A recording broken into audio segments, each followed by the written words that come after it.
Today we're going to discuss stances. There are a couple of stances that we use in martial arts in everyday life. The first stance we want to talk about is medium stance or standard stance, standing stance. And it is based on your hip width. Look at my helper here, you can see how her hips are and her feet hang just below her hip joints.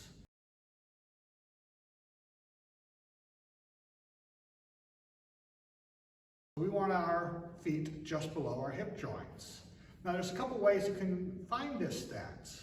One, you can kind of eyeball it, put your hands on your hip joints, not your hip bones, your hip joints, and trace a line down, bisecting your knee, and then coming down, lined up with the second toe. And that's your medium stance. Another way to find this is start with your feet close together, turn the feet out 45 degrees, exactly 45 degrees, and then straighten them up. And that gets you your medium stance again. Another way to determine this is by bringing your feet close together again, turning one foot out 90 degrees, straightening it up, and bringing it forward so that it's even. So again, your hip joint is right above your feet, centered over your feet. So that's the standing medium stance. And this is what you use for just standing around. Now the next stance is called the horse stance, or it's also a kind of a power stance. And it is a large stance. Feet are still parallel to each other, but the larger you get, the more stable, the more power you have. It's used for things, you use it for things like lifting up heavy objects.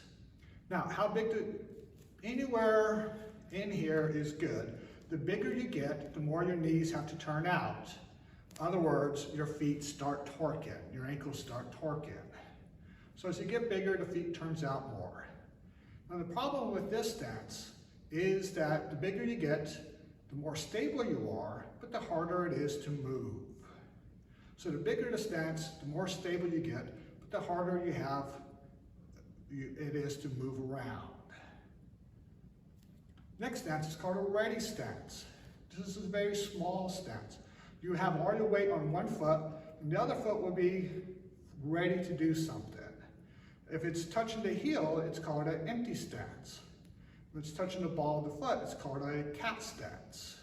And this stance is used for being ready to take a step, stepping around in a balanced, controlled manner. So it's a very small stance. The smaller your stance is, the easier it is to move. Next stance is the walking stance. It starts with a medium stance, but it has 1 foot forward and 1 foot back. And it is used for moving forward and back, moving from point A to point B. You use it for walking. When you walk, you use the walking stance, which is why it's called a walking stance. It's designed for movement. The front foot wants to be straight forward. The back foot can be at angles depending on what's comfortable for you. So you can have it at a slight angle. Its width is the medium stance width.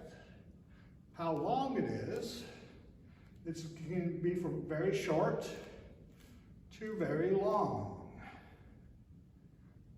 Now, again, as in the power stance, the bigger the stance, the more stable it is, but the harder it is to move. The smaller the stance, the easier it is to move, but the less balance you have. So you want to find something that gives you balance and stability. Now the next stance is called the pigeon-toed stance.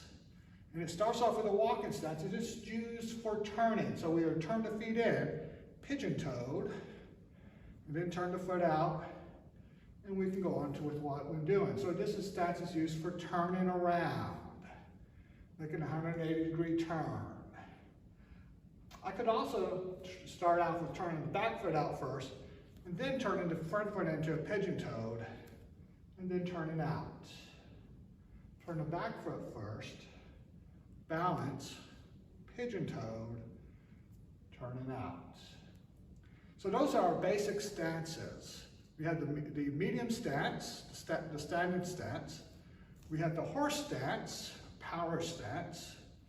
We have the walk-in stance, 1 foot forward, medium width, used for moving from point A to point B.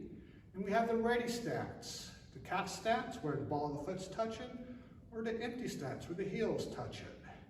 And this is what we use when we're getting ready to do something, to move around or to kick. And thank you very much.